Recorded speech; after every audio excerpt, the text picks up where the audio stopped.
Shri Venkateswara gold తాకట్టులో ఉన్న మీ బంగారాన్ని విడిపించి కొనబడును. ఎందుకంటే నాగ చైతన్య గారికి పెళ్ళైన తర్వాత చాలా కాంట్రవర్సీస్ ఉంటాయి అనమాట ఈ టాపిక్ మీద.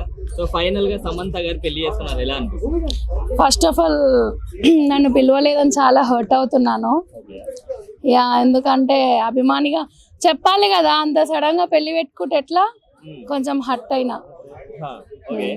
సో అతనికి కూడా సెకండ్ మ్యారేజ్, ఈమెకి సెకండ్ మ్యారేజ్ కదా, అంటే వీరిద్దరు వీళ్ళు మంచిగానే ఉంటారు కానీ మనం చూసేటోళ్ళం పిచ్చోళ్ళం అనిపిస్తుంది. ఎందుకంటే ఫస్ట్ చేసుకునేదాకా వెయిట్ చేసింది. డైవర్స్ కి ఎవరైతే రీజనో అతన్ని చేసుకుంది ఇప్పుడు, అదే అసలు స్టంట్, అసలు ఊహకు కూడా ఉంది. సో ఇప్పుడు ఇప్పుడే ఉంటదంటారా? ఫస్ట్ చాయిస్ ఎప్పుడైనా బెస్ట్ చాయిస్ కాదు లో కూడా. సెకండ్ చాయిస్ అయితే ఏమంటారు, అడ్జస్ట్ కాకుండా అడ్జస్ట్ అవుతారు సొసైటీ కోసం.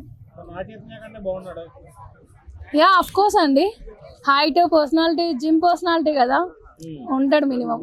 మీరు ఎందుకు బాధపడుతున్నారండి పెళ్లికి పిలవలేదు? నన్ను పెళ్లికి ఎట్లా పిలవరండి, నన్ను పిలవాలి కదా అభిమానిగా. అంటే డైవర్స్ ఇస్తప్పుడేమో అఫీషియల్ గా అనౌన్స్ చేస్తారు, పెళ్ళేమో మాత్రం ఇంత సడన్ గా. అంటే యాజ్ ఎ ఫ్యాన్ గా నేను హర్ట్ అయినా. సో నన్ను పిలిస్తే బాగుండు.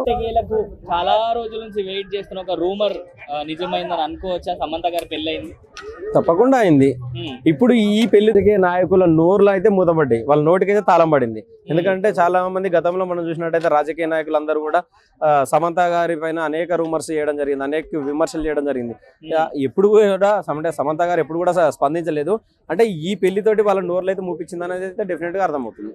అంటే డివోర్స్ అయిన పర్సన్ ఆయననే కారణం అని చెప్పి రూమర్స్ వినిపించాయి. మరి ఆయననే పెళ్లి చేస్తుంది, ఎలా? అవును, ఎలా చూడొచ్చు?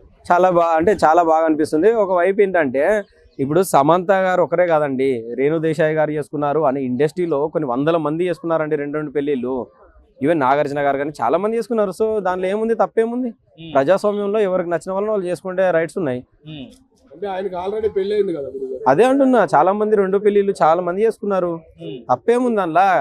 ఇప్పుడు వాస్తవానికి ఇప్పుడు అన్న అన్నట్టు ఆ అమ్మాయి అంటే అతనికి అతనికి ఒక భార్య ఉంది కాబట్టి ఆమె దగ్గరికి వెళ్ళి ఎలాంటి ప్రాబ్లం లేకుండా లీగల్ గా చేసుకోవడానికి ఇంత సమయం పట్టింది.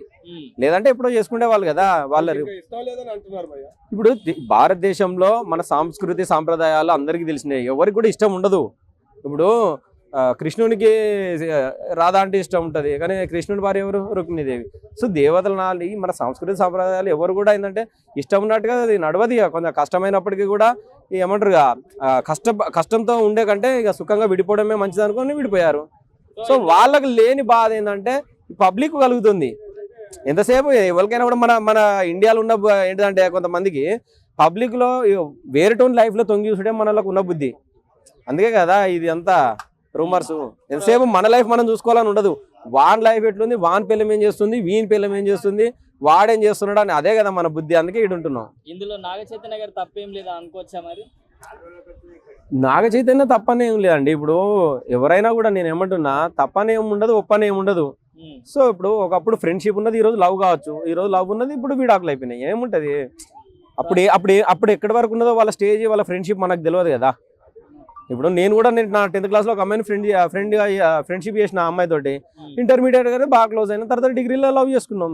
సో తర్వాత నా పెళ్లి అయిపోయింది, ఆమె పెళ్లి అయిపోయింది. ఎవరైనా కూడా నేను ఏమంటున్నా, అప్పుడు ఆ పరిస్థితి ఫ్రెండా, లవరా, లేకుంటే క్లోజ్. ఇప్పుడు ఒక అమ్మాయి పరిచయం అయిందండి, ఇక్కడ అమ్మాయి నాకు డైరెక్ట్ ఫ్లాట్ అయిపోద్దా, పెళ్లి చేసుకుంటా అంటదా? అన్నది కదా క్లోజ్మెంట్. దాని తర్వాత క్లోజ్నెస్ ఎలా జరుగుతుంది అనేది ఉంటుంది.